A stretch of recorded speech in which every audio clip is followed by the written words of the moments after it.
दोस्तों, आज की वीडियो में हम बात करेंगे आरबीएनएल के बारे में। आरबीएनएल को यहाँ पे एक ऑर्डर मिलता हुआ नजर आया।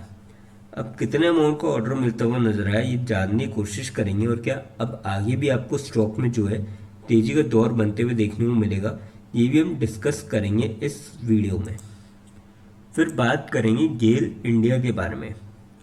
गेल इंडिया को लेके ब्रोकर जो है वो थोड़े से बुलिश नजर आ रहे हैं, तो उन्होंने क्या अपसाइड के टारगेट दिए जानने की कोशिश करेंगे और क्या वाकई में उस टारगेट तक स्टॉक जा सकते हैं ये भी जानने की कोशिश करेंगे।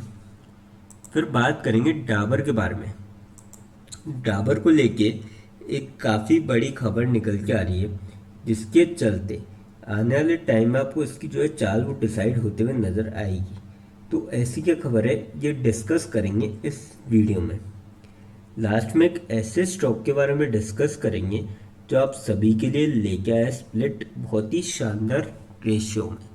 तो चलिए वीडियो स्टार्ट करते हैं। सबसे पहले बात करें आरबीएनएल की आज के दिन क्लोजिंग की 335.5 पे देखने को मिली। 2.05 रुपीज़ की तेज़ी देखने को मिली। 0.61% तक स्टॉक आज के दिन चढ़ता हुआ नजर आया। वॉल्यूम की बात करी जाए यहाँ पे स्टॉक में 74 लाख से आसपास वॉल्यूम थी आज के दिन स्टॉक में। कल की बात करी जाए 62 लाख से करीब वॉल्यूम थी। 18 लाख से डिलीवरी उठाई गई। वीक की अगर एवरेज देखें 53 लाख से लगभग वॉल्यूम थी। 16 लाख से डिलीवरी उठाई गई। और मंथ की आप एवरेज देखेंगे 65 लाख से लगभग वॉल्यूम थी। 17 लाख से डिलीवरी उठाई गई। तो काफ़ी सही वॉल्यूम में स्टॉक यहाँ पे आपको ट्रेड करता हुआ नजर आया आज के दिन। अब इनको जो ऑर्डर मिलता हुआ नजर आया सुबह के टाइम आप देख सकते हो शेयर में एक अच्छी खासी तेजी थी, पर यहाँ पे थोड़ी बहुत गिरावट देखने को मिली, पर फिर पॉजिटिव में क्लोजिंग देखने को मिली। अब RBNL share gains on emerging lowest bidder for West Central Railway project. और कंपनी को जो रिसीव हुआ ऑर्डर 169 करोड़ का हुआ है फ्रॉम वेस्ट सेंट्रल रेलवे। तो काफ़ी सही अमाउंट का यहाँ पे ऑर्डर मिलता हुआ नजर आया। और इसके अंदर इनको करना क्या होगा, design modification supply erection testing और commissioning of 220 by 132 kV 225 kV Scott connected traction substation and switching post. तो ये सारा काम इनको करना होगा। तो ये काफ़ी ठीक ठाक अमाउंट पे यहाँ पे ऑर्डर मिलता हुआ नजर आया, जिसके चलते आज आपको पॉइंट यहाँ पे लगभग 61% की तेजी देखने को मिली। तो ठीक ठाक आपको तेजी देखने को मिली। और देखिए कंपनी फंडामेंटली काफ़ी स्ट्रॉन्ग है, पर ऊपर के लेवल से काफ़ी नीचे आ चुके, लगभग 52 वीक्स लो के आसपास ट्रेड कर रही है। 301 का लो है, 335 पे स्टॉक चल रहा है। तो मेरे ख्याल से तो यहाँ पे जा सकते हैं, जिसका भी लॉन्ग टर्म का पॉइंट ऑफ व्यू है यहाँ से आपको रिटर्न देखने को मिल सकते हैं। शॉर्ट टर्म वाले जो भी ले तो वो स्टॉप लॉस लगा के ट्रेड ले। बाकी देखिए लॉन्ग टर्म के पॉइंट ऑफ व्यू से काफ़ी अच्छी कंपनी है, आपको यहाँ से रिटर्न देखने को मिल सकता है। अब बात करते हैं डाबर इंडिया के बारे में। 544.2 पे क्लोजिंग देखने को मिली। 3.3 रुपीज़ की तेज गिरावट देखने को मिली। 0.6% तक स्टॉक गिरता हुआ नजर आया। वॉल्यूम की बात करी जाए 9 लाख से लगभग वॉल्यूम थी आज के दिन स्टॉक में। कल की बात करी जाए 9 लाख की वॉल्यूम थी। 6 लाख से डिलीवरी उठाई गई।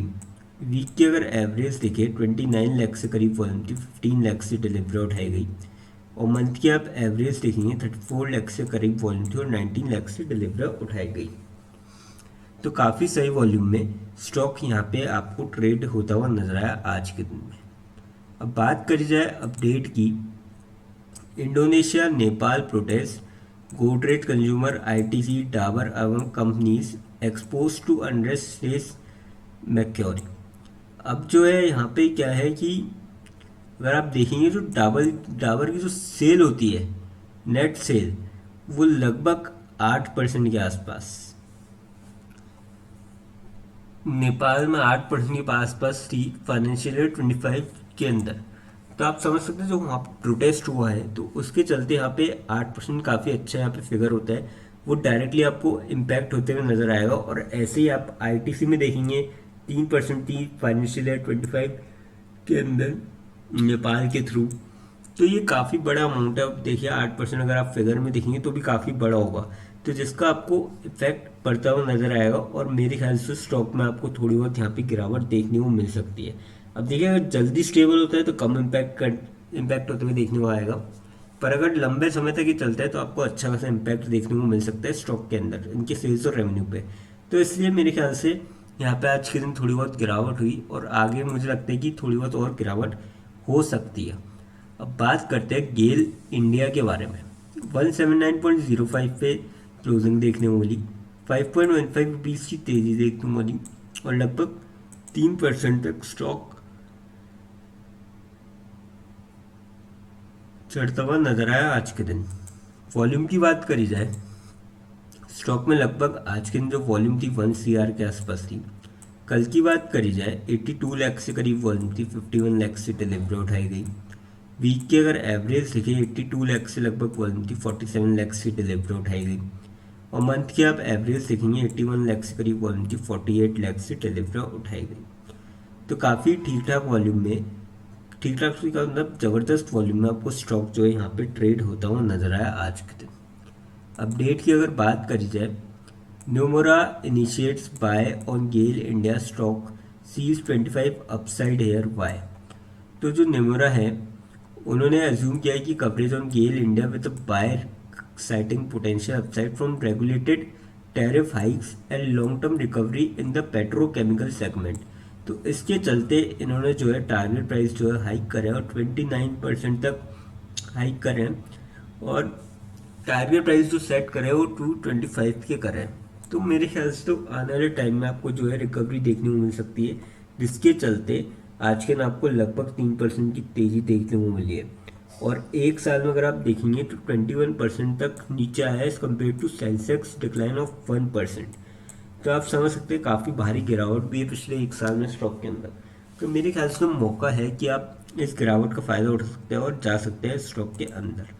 अब बात करते हैं उस स्टॉक के बारे में जो आप सभी के लिए लेके आए स्प्लिट बहुत ही शानदार रेशियो में। कंपनी का नाम है जाइडस वेलनेस लिमिटेड। 2545 पे क्लोजिंग देखने को मिली, 58 1.1 रुपीज़ की तेज़ी देखने को मिली, 2.34% तक स्टॉक चढ़ता हुआ नजर आया। 5 दिन में 5.36% की पॉजिटिव रिटर्न, महीने भर में 31% की रिटर्न है। 6 महीने में कंपनी ने 58% के आसपास रिटर्न दिखाया है, जिसके चलते कंपनी ने जो है स्प्लिट का अनाउंस किया है, और रेशियो रखा है ओल्ड फेस वैल्यू 10 है, नई कट जाएगी 2 रुपीज़। यानी कि जिसके पास भी एक शेयर होगा उसको 5 शेयर और मिलते हुए नजर आएंगे स्प्लिट के बाद, जिसके लिए एक्स स्प्लिट डेट सेट करी है 18 सितंबर 2025। अब देखिए फ्रेंड्स, कंपनी की जो रिटर्न है वो काफ़ी डिसेंट है, लेकिन कोई भी इन्वेस्टमेंट करने से पहले फाइनेंशियल एडवाइजर से कंसल्ट करें या फिर खुद की रिसर्च करें, क्योंकि वीडियो नॉलेज के पर्पज़ के लिए, इन्वेस्टमेंट पर्पज़ के लिए नहीं। दोस्तों, अगर वीडियो अच्छी लगी हो तो चैनल को लाइक और सब्सक्राइब जरूर करें, ताकि आने वाले टाइम में आपको और भी ऐसे अपडेट्स मिलते रहें। थैंक यू दोस्तों।